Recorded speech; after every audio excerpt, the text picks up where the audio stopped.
बहुत दूर एक घना और हरा भरा जंगल था, जहाँ एक छोटी सी मेहनती और बेहद मासूम चिड़िया रहती थी। नाम था रानू। उसका अपना घर नहीं था और न ही खाने को भरपेट दाना, लेकिन उसके भीतर एक सपना था, खेती करने का सपना। हे ऊपर वाले, मुझे भी एक बार मौका दीजिए, मैं मेहनत से अपनी किस्मत बदल दूंगी। रानू एक बंजर जमीन पर पहुंचती है। यही जमीन होगी मेरी उम्मीद का खेत, मैं इसमें तरबूज की खेती करूंगी। कालू और गोरी उड़ते हुए आते हैं। हा हा हा। ओ रानो, तुम यहीं खेती करने वाली हो, और वो भी तरबूज। तुमने अपनी शक्ल देखी है, खेत की हालत देखी है? ये मिट्टी तो पानी भी नहीं पकड़ती, तरबूज क्या उगाएगी इसमें? हमने भी पास वाले खेत में तरबूज लगाए हैं, लेकिन हमारे पास तो खाद है, पानी है, मशीनें हैं, और तुम्हारे पास दो टूटे फावड़े और सपनों की गठरी। तरबूज ही मेरा सपना है, मैंने बहुत सोचा है, कृपया मुझे रोकिए मत। सपने देखने से पेट नहीं भरता रानो। दोस्तों, ये रहे हमारी आज की वीडियो के प्यारे सब्सक्राइबर्स और फॉलोअर्स के नाम।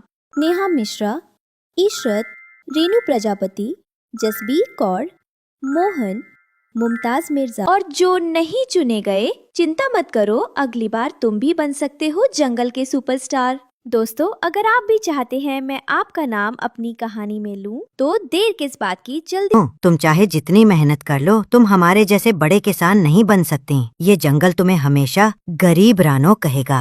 बाजरे मूंगफली जैसी छोटी फसल लगाती तो समझ में आता, ये तरबूज तुमसे नहीं उगेंगे। फिर मत कहना हमने नहीं टोका था। अगर आप लोगों को विश्वास नहीं है तो कोई बात नहीं, लेकिन मैं खुद पर और अपने खेत पे विश्वास करती हूँ। रानो हर दिन खेत में जाती थी। वो मिट्टी में बीज डालती, पौधों को पानी देती और चुपचाप दुआ मांगती थी। वो बहुत मेहनत कर रही थी। उसे उम्मीद थी कि एक दिन कुछ अच्छा जरूर होगा। वहीं दूसरे खेत से कालू और गोरी रानो के खेत की तरफ देख रहे थे।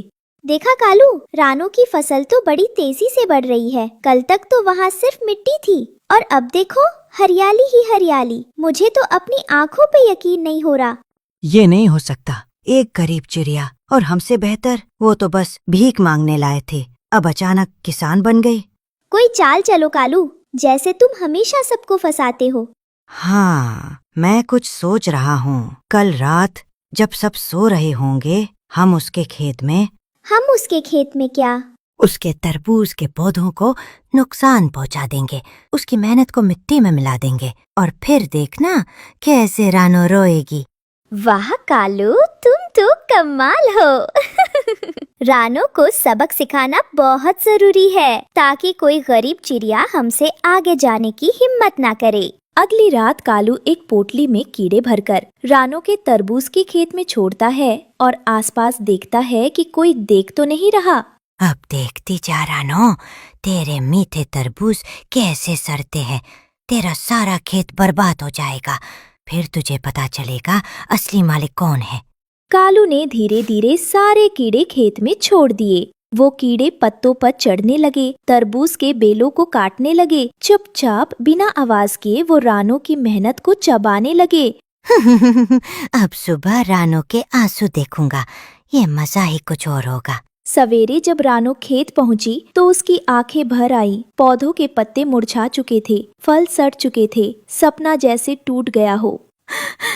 मैंने तो मेहनत की थी, किसी का बुरा नहीं चाहा, फिर भी मेरा खेत, मेरे तरबूज, सब कुछ बर्बाद हो गया। मैं अब क्या करूंगी? मेरे पास कुछ भी नहीं बचा। रानो पेड़ के नीचे बैठी रो रही होती है। तभी अचानक आसमान से एक चमकदार रोशनी जमीन पर उतरी। पेड़ के पास जमीन चमकने लगी और उस रोशनी से एक सुंदर चमचमाता जादुई हिरन निकला। उसका शरीर सुनहरे तारों जैसा चमक रहा था और उसकी आंखों में ममता भरी थी। मत डरो रानो, मैं तुम्हारी मदद करने आया हूँ। मैं जानता हूँ तुमने मेहनत की और किसी का बुरा नहीं चाहा। तुम्हारे आंसू बेकार नहीं जाएंगे। आप कौन है और आप मुझे क्यों मदद करेंगे? मैं उस धरती की रोशनी हूँ जिस पर तुमने मेहनत की। जब कोई सच्चे दिल से मेहनत करता है तो प्रकृति उसकी रक्षा करती है।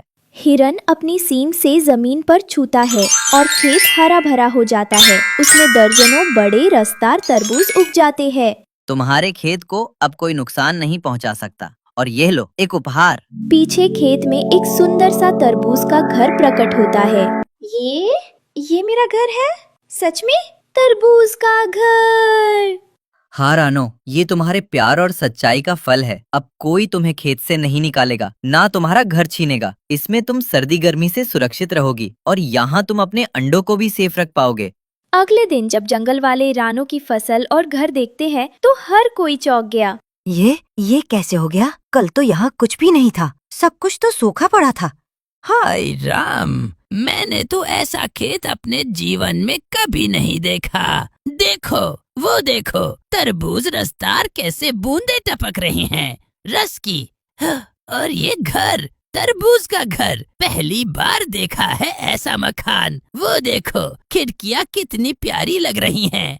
रानो कोई आम चिड़िया नहीं है, लगता है उसकी मेहनत और सच्चे दिल ने कुछ कर दिखाया है। शायद ऊपर वाला उसके साथ है, और शायद हमारी जलन और चालों ने ही हमें नीचा दिखा दिया। हम तो बस उसकी बर्बादी चाहते थे, लेकिन देखो वो तो और भी ऊपर उठ गई। जंगल में पहली बार कालू कौवा चुप था। उसकी आंखों में पछतावे की हल्की सी परछाई थी और बाकी पक्षी सब रानो की तरफ देखकर मुस्कुरा रहे थे, क्योंकि उन्होंने पहली बार जाना कि मेहनत, सच्चाई और दिल से की गई दुआ कभी बेकार नहीं जाती। रानो अपने तरबूज घर में बैठी थी, कुछ अंडों के साथ मुस्कुराते हुए कहती हैं, शुक्रिया ऊपर वाले, आपने मेरी मेहनत और सब्र को सुन लिया। रानो चिड़िया अब अकेली नहीं थी। उसके पास ना सिर्फ घर था, बल्कि आत्मसम्मान, मेहनत का फल और एक बड़ी सीख भी थी। इस कहानी से बच्चों ये सीख मिलती है कि अगर दिल से मेहनत की जाए तो ऊपर वाला कभी तुम्हें खाली हाथ नहीं लौटाता।